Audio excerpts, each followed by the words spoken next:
Qu'est-ce qui se passe au Gabon entre les Gabonais et les Béninois? Je vois des panels et autres. Est-ce que tout est rentré dans l'ordre? Bon, actuellement, on peut dire que ça chauffe sur rien que sur la toile. Sinon, les Béninois résidant actuellement au Gabon, oui, je vois qu'eux, ils ne font pas le bruit. Hein. Mais ceux de l'extérieur, c'est-à-dire les Béninois qui ne sont pas dans le pays, qui chauffent sur la toile. Parce qu'ils ignorent que les Béninois qui sont ici, ils sont en train de leur mettre en danger. Les Béninois qui sont au Gabon ne se jubilent même pas. Ils se jubilent pas sur la toile. Mais quand tu dis ils sont en train de les mettre en danger, est-ce que ce n'est pas une menace? Mais en même temps, c'est une menace des deux côtés. Puisqu'en même temps aussi, n'ignorons pas qu'au Bénin, il y a aussi des Gabonais. Hein. Donc du coup, le danger, c'est des deux côtés. Mais qu'est-ce qui se passe exactement pour que les gens arrivent à se menacer? Au fait, c'est juste l'une de nos sœurs qui a pris la parole dans le marché de Lambaréné. Il y a une nouvelle marché qu'on vient à peine de construire. Donc du coup, il y avait pratiquement, on peut dire, sur 100%, il y avait plus de 99% des étrangers. Qui les a donné ces places-là? Pardon, on ne les a pas encore donné la place. Elles sont là pour la place, pour de la place. Donc du coup, Bertie est venue, elle a dit, on appelle ça comment? Vous les étrangers, vous allez d'abord attendre que les Gabonais prennent d'abord la place. S'il reste encore, vous aurez pour vous. Parce que apparemment c'est vous qui voulez en bénéficier de tout. Et nous, on vient en dernière position. Maintenant, aujourd'hui, la décision est prise. Vous vous attendez et que les autres prennent d'abord la place. Nous autres, on prend d'abord la place avant que vous ne preniez. C'est ça qui a créé les polémiques.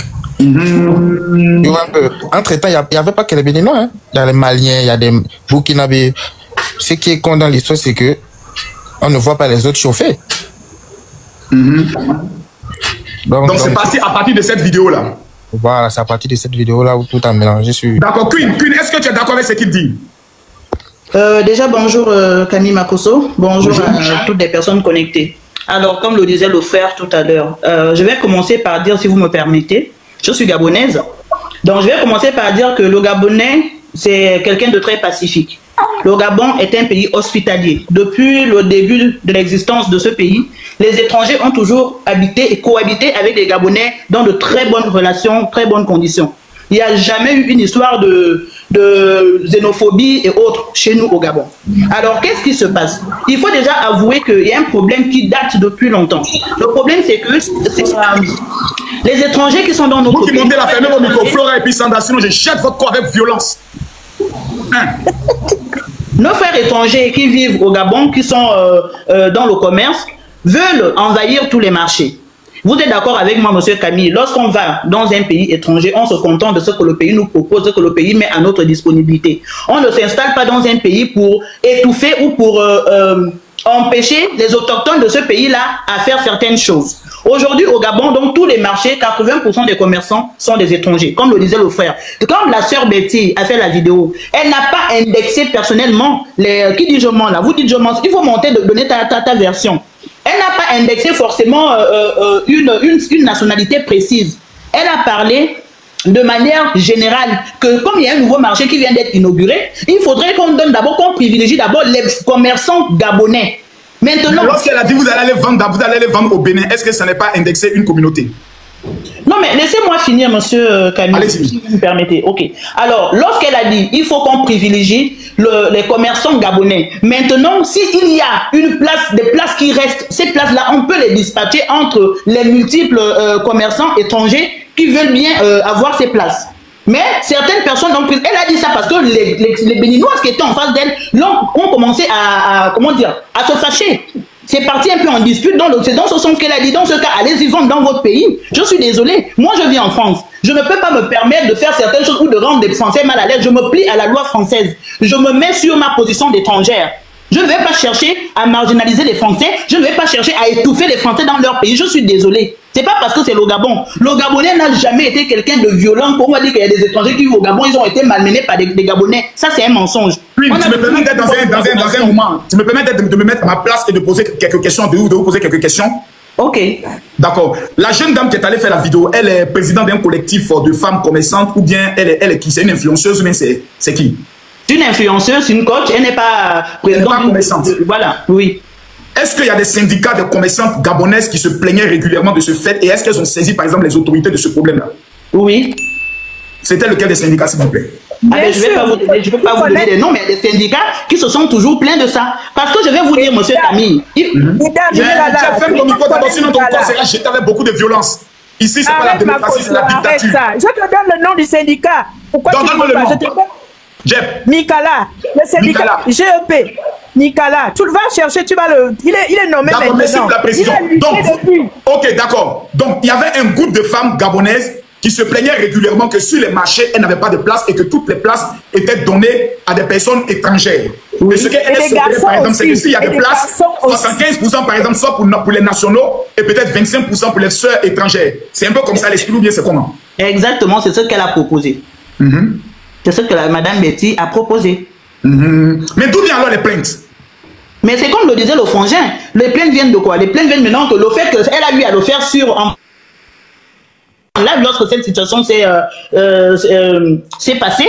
Donc du coup, les étrangers qui se sentent porteurs de voix se sont permis maintenant de lancer des panels et dire tout et n'importe quoi en fait sur les Gabonais, se plaignant du comportement de Bertie. Bertie n'a rien fait de méchant.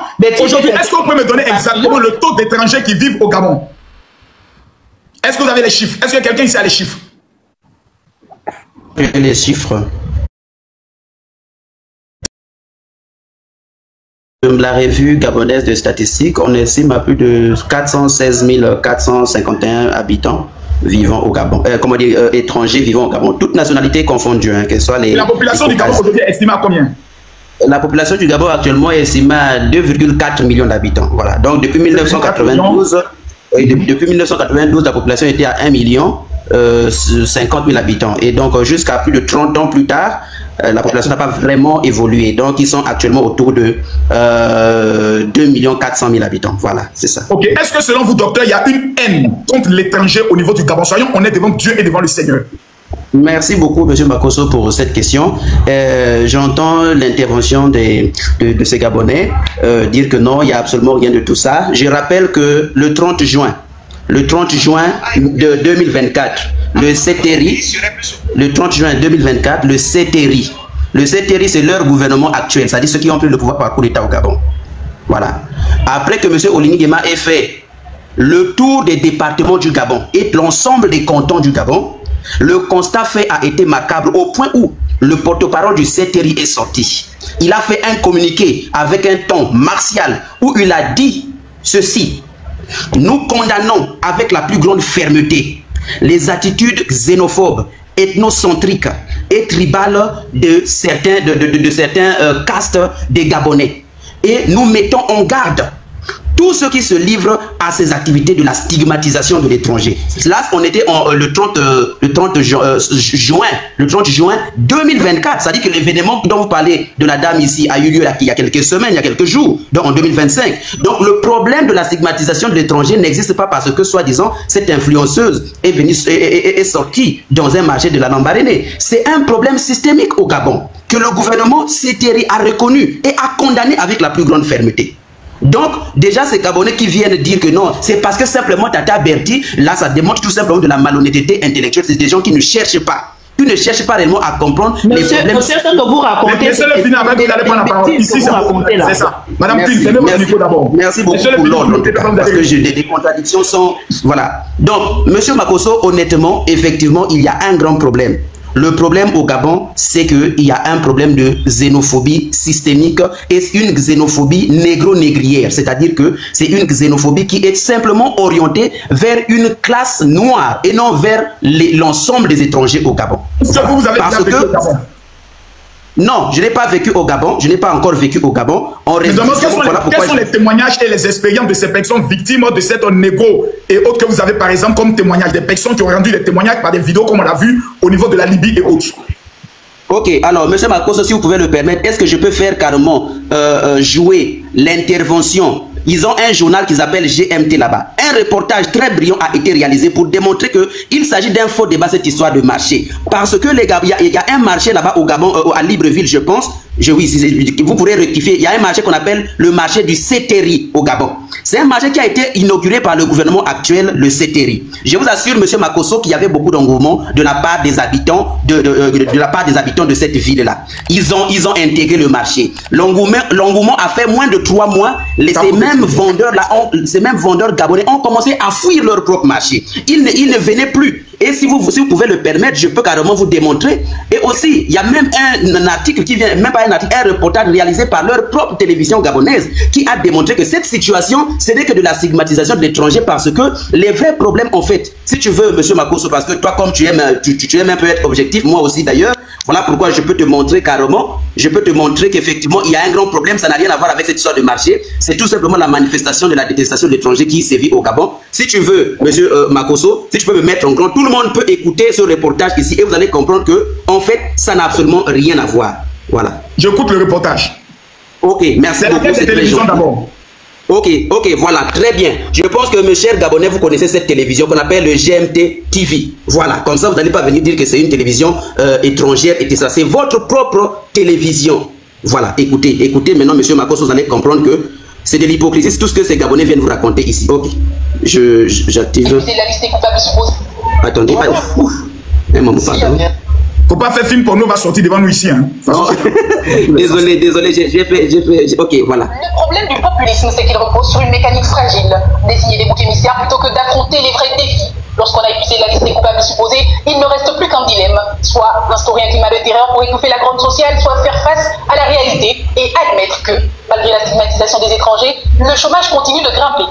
La récente mesure gouvernementale adoptée en Conseil des ministres interdisant aux étrangers l'exercice de certaines petites activités illustre cette fuite en avant. Présentée comme une réponse à la précarité des jeunes, elle ne fait en réalité que placer une cible sur le dos de compatriotes étrangers qui, chaque jour, cherchent simplement de quoi nourrir leur famille. Les légions d'un ennemi intérieur ne créent ni emploi, ni prospérité. Elles divisent, tout en évitant d'aborder les vrais problèmes. L'histoire récente le démontre. Giorgia Meloni, élue en Italie sur une rhétorique anti-immigration, a fini par admettre la nécessité de régulariser près de 500 000 étrangers en 3 ans, faute de main-d'œuvre dans plusieurs secteurs clés. Le contraste est saisissant. Ce qu'on désigne comme menace devient indispensable au fonctionnement de l'économie. La leçon est claire. On ne bâtit pas un pays sur la haine et l'exclusion, mais sur des réformes structurelles capables de libérer les énergies et d'encourager l'innovation.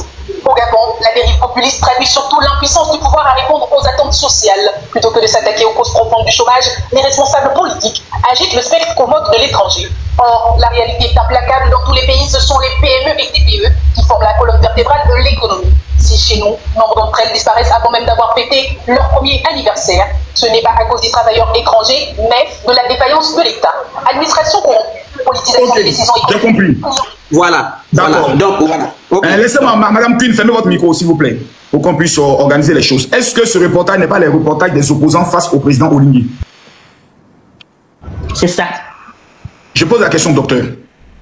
Ok, très bonne question, monsieur le général. Il s'agit ici, à moins qu'on dise que les journalistes, il s'agit d'un reportage mené par des journalistes et non par des opposants. C'est un constat qui est réalisé. Vous savez qu'il existe aussi des chaînes qui font la propagande de, comme on appelle ça, de l'opposition et autres dans tous les pays, au niveau du Cameroun, ça existe aussi. Dans tous les pays. Vous êtes en train d'expliquer qu'effectivement,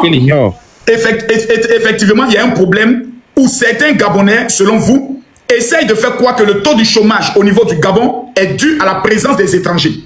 Donc c'est un courant, par exemple, de l'extrême droite au niveau de la France, selon vous, qui existe au niveau du Gabon. Vous allez rebondir tout à l'heure. Exactement. Je reviens tout à l'heure. Revêtu de gloire, je vous donne la parole.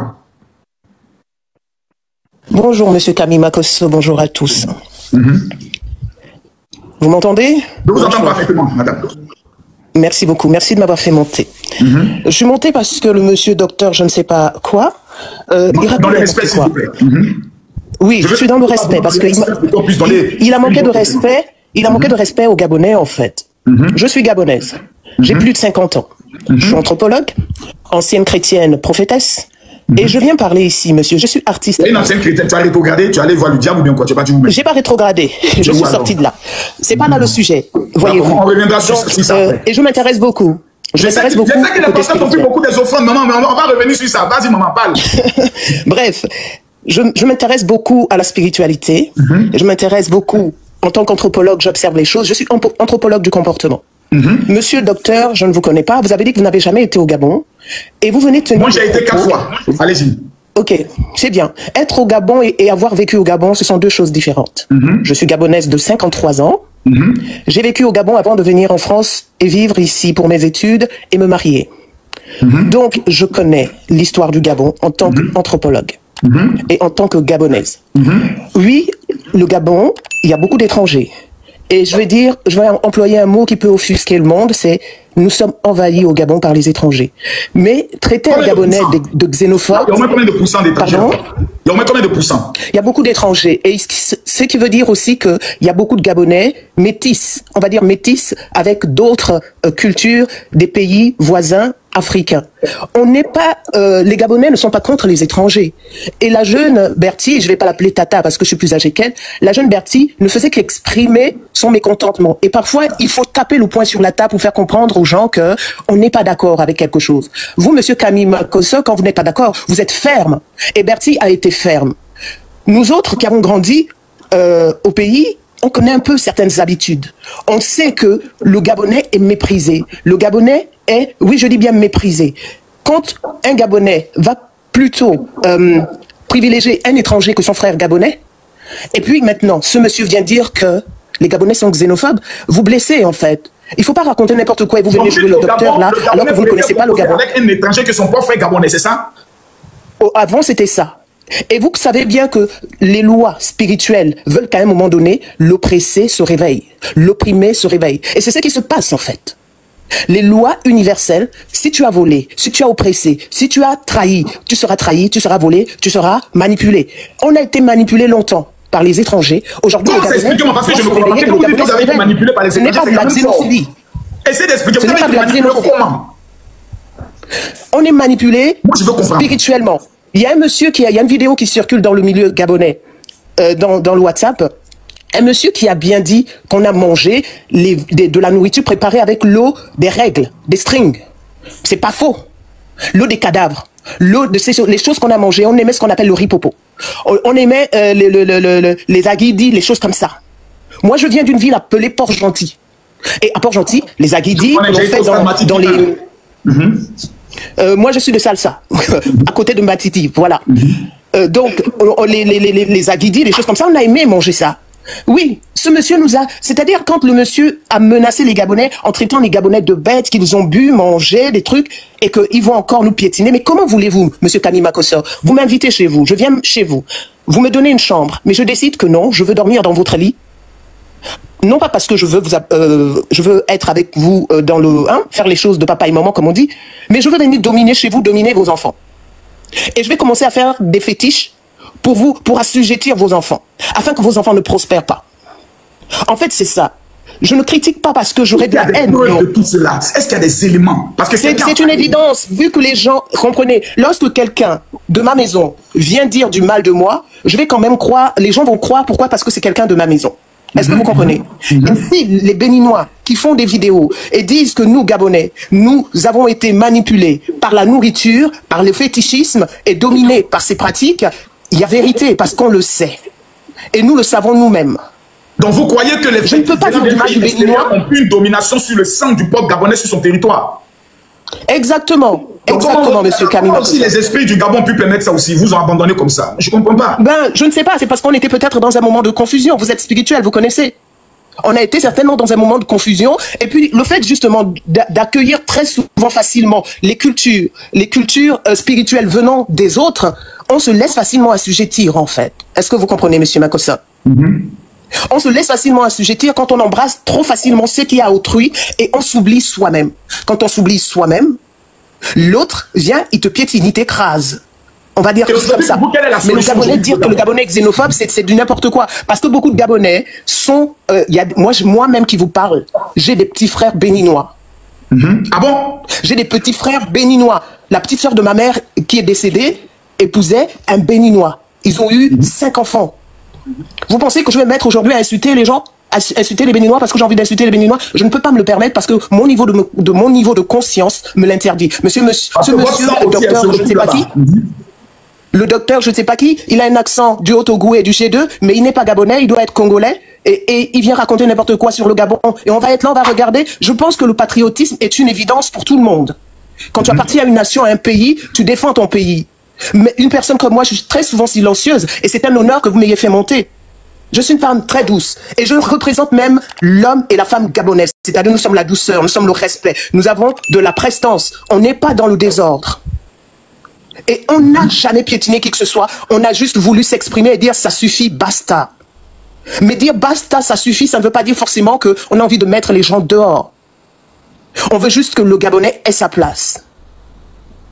La manipulation, vous connaissez, vous êtes dans l'église, quand on manipule là, le transfert de conscience, le transfert de grâce, c'est ça là qui s'est passé. On vient dominer, on prend les bénédictions, on prend les étoiles des uns et des autres. C'est comme ça que ça se passe dans les églises, à des moments, et on donne aux enfants. Ça, c'est un autre sujet, parce que c'est un sujet, je peux vous déconstruire. Mais en gros, c'est ça, c'est ça aussi, monsieur Makosso. C'est comme ça que ça se passe. Ce sont ces genres de pratiques qui ont fait que beaucoup d'enfants gabonais, de jeunes gabonais, se retrouvent dans la rue délinquants, ne pouvant rien faire.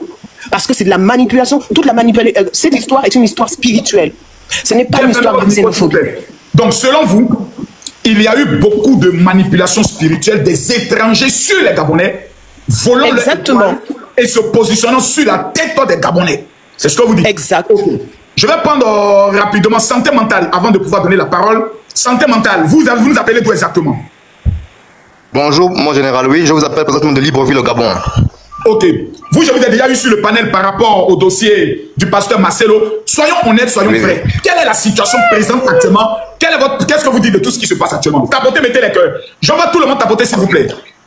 Merci à la voiture. Ok, déjà, merci pour le temps accordé. Ce que moi j'ai envie de dire à toutes ces personnes qui ont pour but ultime aujourd'hui que de dénigrer l'image du Gabonais en nous disant, en voulant dire à qui veulent entendre que les Gabonais sont des personnes très très xénophobes, je viens ici m'inscrire en faux. Comme disait la sœur ici, le Gabonais n'est pas ce qu'on est en train de vouloir faire croire aujourd'hui. Aujourd'hui, peut-être qu'il y a une espèce de ras-le-bol qui s'exprime, mais comprenez. Pour les personnes, moi je suis dans la trentaine, hein, pour les personnes qui sont plus âgées que moi, qui ont un peu flirté avec le domaine de la politique, et les personnes qui viendront attester ici que le Gabon a longtemps collaboré avec des étrangers, des Français, des Maliens et notamment des Gabonais. On a eu jusque dans les hautes sphères du pouvoir des personnalités gabonaises comme béninoises. Béninoise. Est-ce que vous avez entendu le général Makosso parler du ministre béninois du pétrole? Non. Ok. C'est un monsieur, il était de la famille Dossou, un béninois de père et de mère, qui gérait le pétrole du Gabon. C'est lui qui vendait le pétrole du Gabon à l'étranger et qui disait aux Gabonais, le Gabon a gagné tant. Les personnes qui sont plus âgées que moi, qui sont de Port-Gentil, peuvent l'attester. Ce monsieur, très humble, milliardaire, mais très très humble. Après lui, on a eu affaire à un certain Meksa Akrombessi, directeur du cabinet du président Ali Bongo Ondimba, qui agissait à Libreville en toute impunité. Ça veut dire pendant qu'il y a des Gabonais. Voilà, Meksa Akrombessi. Pendant que le Gabonais lambda fait la queue pour percevoir son salaire, on va te dire qu'on va te mettre sous bonne caisse parce qu'il n'y a pas de quoi vous payer là maintenant. Le monsieur roulait dans Libreville en Rolls-Royce à la sablière, la main sur la portière, cigare à la bouche. Les Gabonais étaient frustrés. Les Gabonais étaient frustrés. Que le Gabon a beaucoup ouvert sa largesse jusque dans les sphères politiques et dans les sphères du gouvernement. Oui. Pour montrer un peu qu'ils n'ont pas de haine viscérale contre l'étranger. Jamais de la vie, jamais de la vie. Tu vas au marché. Le frère que tu vas voir, c'est un béninois. Il faut même que tu achètes chez l'étranger que chez ton propre frère. Parce que pour nous, il n'y a pas de clivage, il n'y a pas de couleur de drapeau. On est tous africains. Pourquoi c'est le pays Bénin qui revient, tandis qu'il y a des Maliens, il y a des Camerounais, il y a des Congolais. Mais justement, c'est la question à se poser. On cohabite avec les Béninois, avec les Maliens. Moi-même qui vous parle, je suis Gabonais à moitié. Je suis Gabonais à moitié. Je suis Gabonais de mère. Comment? Ta maman vient d'où, ton père vient d'où? Mon père vient du Burkina et de la Côte d'Ivoire. Okay. Ma mère est gabonaise. Voilà. Donc toi, en tant que métis, tu es mieux placé pour dire que le Gabonais n'est pas xénophobe parce que tu as un côté qui vient de l'étranger. Le Gabonais n'est pas xénophobe en aucune façon. En aucune façon. Je suis pour nous de la Nyanga. Ma mère est gabonaise. Mon père, pour les ici, il est burkinabé dans le live. Mon père est de Yako. Il est burkinabé. Il est Mossi. Docteur, voici quelqu'un qui est métis, qui atteste qu'il n'y a pas d'acte de xénophobie concret, que plusieurs sphères du pouvoir ont été dirigées même par des Béninois et autres. Qu'est-ce que vous répondez à tout ça, docteur Film? Docteur, est-ce qu'il y a d'autres compatriotes, d'autres personnes qui souhaiteraient monter? Docteur, je vous donne la parole par rapport à ce qui a été dit. S'il vous plaît, et moi... Après le docteur, madame Agbotier, vous allez prendre la parole. Allons-y, docteur. Je vous entends. Oui. Vous m'entendez? Oui. Ok, merci. Alors, premièrement, ok, si tu peux me mettre en grand, ce serait bien. Ok, premièrement, ce n'est pas moi qui ai parlé justement de la xénophobie, qui ai dit que la xénophobie était un problème systémique au Gabon. Ce n'est pas moi. Est-ce que M. Makoso, tu peux me mettre en grand? J'ai l'impression qu'il y a un décalage. Ou bien je descends, après je remonte. Parce que j'ai l'impression que comme si je ne suis plus vraiment connecté là. Moi, je vous vois. On vous entend. Vous m'entendez? Mais moi, je ne suis pas en grand ici. Mais moi, je vous vois en grand ici. Ok, c'est bon, là c'est bon, voilà. Merci beaucoup. Ok, premièrement, ce n'est pas moi qui ai dit que au Gabon, il y a un problème systémique. Oui, ok, c'est bon, je parle, c'est bon. Mais tu vois qu'il y a un écart, Attends, je descends comme ça, je remonte, parce qu'il y a un petit souci là. D'accord, Madame Adjobé. Madame Adjobé, je vous donne la parole. Madame Adjobé. Oui, je suis là. Vous avez la parole. Oui, en fait, histoire de xénophobie, moi je trouve ça que c'est vraiment au Gabon, parce que déjà sur Internet, vous allez voir le titre de séjour pour payer, et il y a les Occidentaux qui payent 150 000 et les pays frais payent 800 000 ou 850, si je me trompe pas. Attendez d'abord, attendez. C'est bon là? Je vous entends, mais il y a demandé à santé mentale. Au niveau des prix des cartes de séjour dont elle parle là.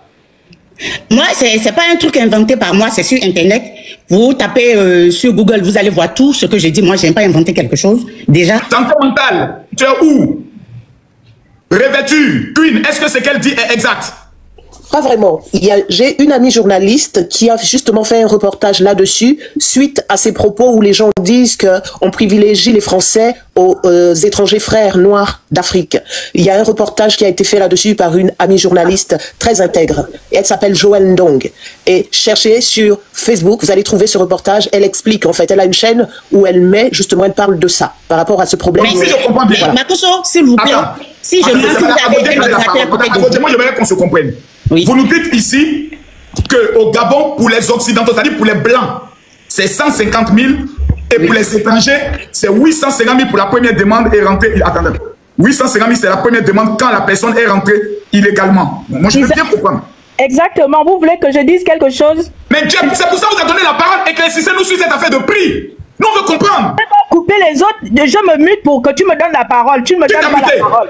Bonjour. Je dis, quand tu rentres sur le sol gabonais illégalement, et j'étais en train de regarder les pirogues Makoso. Je vais parler après, je vais descendre une bonne fois. Depuis que cette histoire a commencé, les gens ne font alors, d'abord des prix. C'est un GDP, s'il te plaît. Je veux qu'on parle des prix et vous avez votre temps de parole. Quand tu arrives au Gabon illégalement, au moment de faire la demande la première demande de titre de séjour, tu as une pénalité, tu as une caution, parce que souvent il faut savoir, nous c'est pas comme ceux qui sont en Europe, vous avez des assurances, quand il vous arrive quelque chose, on peut vous rapatrier. Maintenant, un Béninois qui arrive, qui est vraiment démuni, il part du Gabon pour venir chercher la vie, s'il lui arrive quelque chose, il sera rapatrié comment? C'est pour ça, quand il fait la première demande, il a la caution, il a la pénalité et il a le montant du titre de séjour en lui-même. Allons pas à pas, madame. Je veux comprendre. Quand quelqu'un entre illégalement, on l'oblige à payer 850 000. Dans les 850 000, il y a la pénalité, il y a les frais de rapatriement au cas où il réside illégalement, et il y a le titre de séjour à l'intérieur. C'est ce que vous êtes en train de dire? Non, mais c'est pas. Maintenant, quand ça est fini et qu'il est maintenant sur le territoire, il paye combien chaque année? C'est 150 000 la carte de séjour pour tous les étrangers. Que ce soit les Camerounais, que ce soit les... C'est faux, c'est sur Internet, c'est pas nous qui avons inventé ça. 150 000, madame. C'est faux, c'est sur Internet. Attendez, madame. Non, madame Abodje, elle a été claire. Elle dit les 850 000, elle ne refuse pas. Ce n'est pas faux. Mais c'est le premier montant qui est payé. Est-ce qu'il y a des personnes qui vivent là-bas au niveau du Gabon? Les étrangers africains payent combien en titre de séjour? Voilà, eux tous écrit 150 000, 150 000. Mais madame Abodje, vous avez votre temps de parole, je continue, je vous laisse parler. Donc moi, mais les remarques que j'ai fait là, c'est déjà, je viens sur le point de oui, du frère qui a parlé tout à l'heure là, que tout ce qu'il a dit, moi je trouve que le Gabon c'est un pays de xénophobes. Pourquoi? entre nous, les frères et noirs, les frères noirs de couleur de peau, on ne peut pas payer 850 000 ou 800 000 pour faire le titre de séjour et mais les autres de couleur de peau vont payer 150 000. Déjà, il y a une coïncidence là. On ne peut pas faire ça. Si, par exemple, on dit quelqu'un qui vit en Occident ici, il va payer son titre de séjour et l'autre va payer différent, on va créer sur la toile, oui, la France est un pays de xénophobie, la France est un pays de racisme, on va créer tout, le noir va soulever ce truc-là sur la tête. Mais déjà, entre nous, les noirs, Gabon, c'est pas un pays français, le Gabon. Le Gabon, c'est un pays noir de peau. On est tous noirs de peau. Et comment on peut se faire ça entre nous? Comment les trucs comme ça peuvent se passer entre nous de couleur? Franchement, le Gabon n'a qu'à revoir leur copie. Si c'est à refaire, ils n'ont qu'à refaire leur pays. Ils n'ont qu'à refaire leur pays et laisser les étrangers vivre dans leur pays. Il y a les Gabonais partout dans le monde entier. Il y a les Gabonais en Côte d'Ivoire, au Bénin, au quoi. Mais arrêtez de rendre la vie difficile aux Africains, à vos frères. Motivation, si ton micro n'est pas fermé, je te fais descendre pour une discipline. Merci. C'est mon dernier avertissement vis-à-vis de toi. Laissez vos frères noirs vivre dans votre pays. Laissez vos frères noirs vivre dans votre pays. Madame Aboudjé, est-ce que ces frères noirs doivent vivre également dans le pays? Vous êtes en train de faire souffrir les Béninois pour rien. Vous êtes en train de rendre la vie misérable aux Béninois. C'est pas Madame bien Aboudjé, Madame Aboudjé, c'est pas bien. Maman Aboudjé. Oui. Vous êtes béninoise. Est-ce qu'actuellement il y a des témoignages de Béninois qui sont maltraités au Gabon? Des témoignages concrets, des vidéos, des personnes qui témoignent concrètement? Moi, je n'ai pas de frères au Gabon. Donc, c'est tout ce que je vois sur la toile et ce que je relaie sur Internet que je viens dire ici. Je n'ai pas de frères qui sont au Gabon. Donc, je n'ai pas de connaissances qui vivent au Gabon. Avec tout ce que je vois sur la toile, avec tout ce que je lis sur Internet, c'est pas bien ce qu'ils sont en train de faire là. C'est pas bien. Par exemple, ce que le petit a fait, elle allait filmer les dames là. Est-ce qu'on peut filmer quelqu'un comme ça, sans son avis, sans son consentement, et mettre ça sur la toile? Mais ça se fait pas. Arrêtez. Ça se fait pas. On ne peut pas se faire ça. Par exemple, si c'est mes parents là, et il a fait ça, elle a fait ça, ça va tourner au vinaigre, c'est pas bien. Selon vous, c'est blessant. La manière dont elle a filmé, c'est blessant. C'est ce que la dame a fait. Elle filmait les dames sans leur consentement et mettait ça sur les réseaux. Ce truc-là a fait le tour du monde. Ce truc-là, cette vidéo a fait le tour du monde. C'est pas bien. Revoyez vos comportements là. Ok. Si vous êtes un pays français, il faut vous regarder sur la carte d'Afrique. Ok, si vous voyez que vous êtes mieux que les Africains, les autres Africains. Monsieur Makosso, puis-je m'exprimer par rapport à ce que la dame? Attendez, quand va prendre la parole. Maman Aboudjé, je vous ai compris. Quand vous prenez la parole, s'il vous plaît. Je vais essayer d'être dans les prises de parole. Bonjour à tout le monde. Alors, le président Brice Clotaire Olingi Nguema, il est celui qui vient pour essayer de remettre de l'ordre en ce qui se passe, concernant ce qui se passe au Gabon depuis plusieurs décennies. Il y avait un désordre absolu en ce qui concerne la gestion des petits business, des petits emplois, des moyennes entreprises au niveau du Gabon, qui étaient occupées par une forte main-d'œuvre étrangère. Alors, comment est-ce que ça se passait? La plupart des étrangers, d'accord, lorsqu'ils voulaient entreprendre au niveau du Gabon, ils allaient en fait ils allaient donner de l'argent pour essayer de corrompre, pour qu'on leur donne une table pour vendre dans un marché ou bien pour vendre dans un endroit quelconque au niveau du Gabon. Particulièrement lors de l'ancien gouvernement déchu du président comment on l'appelait encore, l'ancien président du gouvernement déchu, Ali Ben Bongo, c'était un désordre absolu, monsieur Makosso. Avant que je n'immigre les États-Unis, tu avais du mal à aller au marché et pouvoir prendre une table. Je me souviens, en 2014-2015, je voulais vendre au niveau du marché d'Awungu à Ovendo. Je suis allé en Afrique du Sud, monsieur Makosso, acheter des articles pour ouvrir un prêt-à-porter. Je contacte la mairie du niveau de, comment on appelle, d'Ovendo à Libreville au Gabon. J'amène mon dossier, je paye ma caution parce qu'il fallait payer une caution pour obtenir une place. Donc, préparez vous après coach et puis ensuite revêtu va prendre la parole. C'est un des paroles de tout le monde. Tout le monde va parler. Ils acceptent de me donner une place. Et quand je reviens, monsieur Makosso, je constate que ma place a été donnée à un étranger. Une femme étrangère, parce que tout simplement, elle avait pour donner de l'argent